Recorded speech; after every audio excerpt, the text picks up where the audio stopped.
Hey y'all, it's Kim. So this is about the Israeli nuclear program. And if you watched any of the other videos, there was a little bit of deception, and one guy even said there might have been some tricks going on. But anyway, this is probably like an extension of that Kennedy, Damona, and the nuclear proliferation problem 1961 to 1962. It's this document here from the Wilson Center. Anyway, we're just going to go ahead and start reading this. So, this was by Abner Cohen and William Burr. More than any other country, it was Israel which most impressed upon President Kennedy the complexity of nuclear proliferation. Israel was the first case with which he had to struggle as president. Only weeks after his inauguration, the outgoing Eisenhower administration quietly discovered and confirmed the secret reactor at Dimona. In mid December, the news leaked out while the Eisenhower administration was pondering a special national intelligence estimate which asserted that on the basis of the available evidence, plutonium production for weapons is at least one major purpose of this effort. According to the estimate, if it was widely believed that Israel was acquiring a nuclear weapons capability, it would cause consternation in the Arab world, with blame going to the U.S. and France for facilitating the project. The United Arab Republic, or Egypt and Syria, would feel the most threatened, might approach the Soviets for more countervailing military aid and political backing, and the Arab world in general might be prompted to take concrete actions against Western interests in the region. Moreover, Israel's initiative might remove some of the inhibitions to development of nuclear weapons in other free world countries.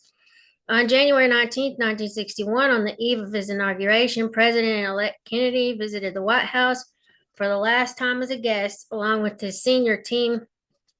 After 45 minutes of one-on-one conversation with President Eisenhower, the two men walked to the cabinet room to join their departing and incoming Secretaries of State, Defense, and Treasury to discuss the transition. One of Kennedy's first questions was about the countries which were most determined to seek the bomb.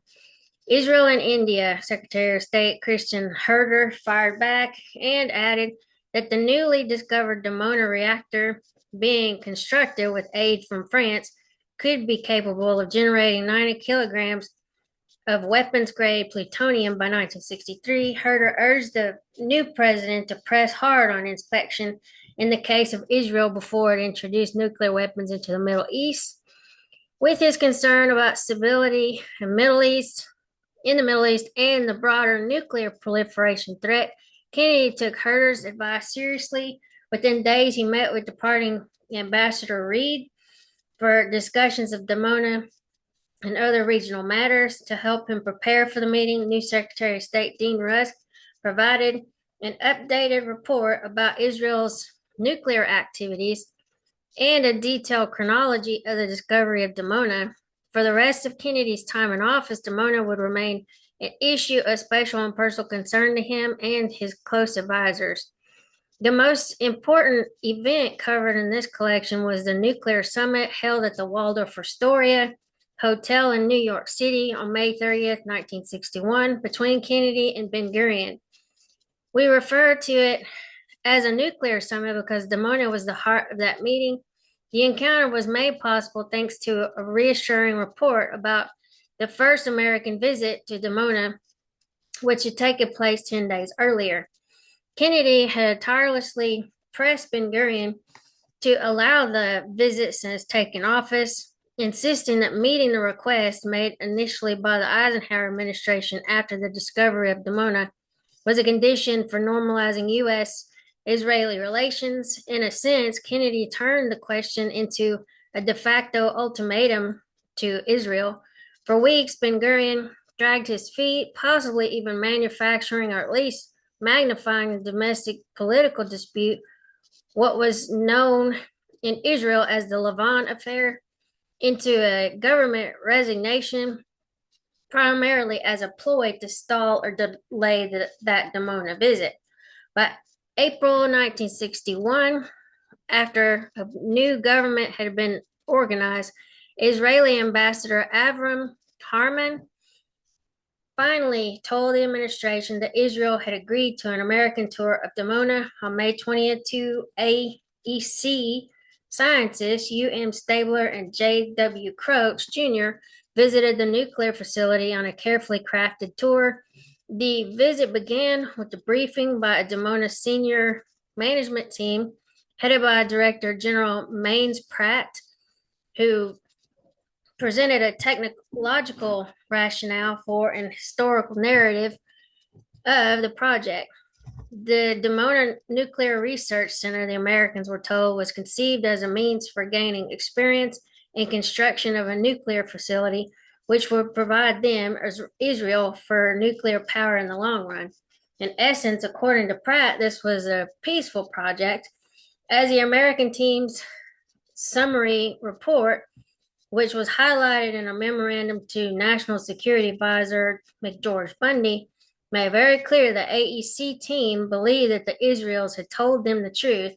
The scientists were satisfied that nothing was concealed from them and that the reactor is of the scope and peaceful character previously described to the United States by representatives of the government of Israel.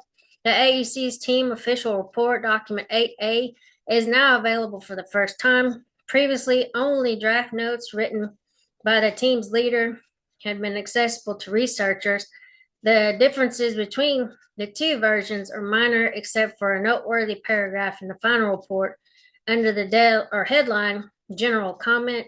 That paragraph is important because it reveals that the Israeli hosts told the AEC team that the reactor's power was likely to double in the future.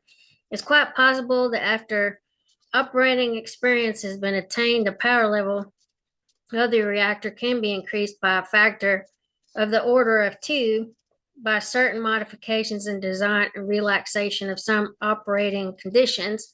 The AEC team could have seen the acknowledgement as a red flag, a worrisome indication that the reactor was capable of producing much more plutonium than was then acknowledged. But the team's one sentence response was benign. Design conservatism of this order is understandable for a project of this type. On the basis of such a positive report, the Waldorf Astoria meeting was able to go ahead. So I'm going to stop it here and then maybe do a couple more on this actual document since it's pretty long. But anyway, I will talk to y'all later. Y'all have a good afternoon. Bye.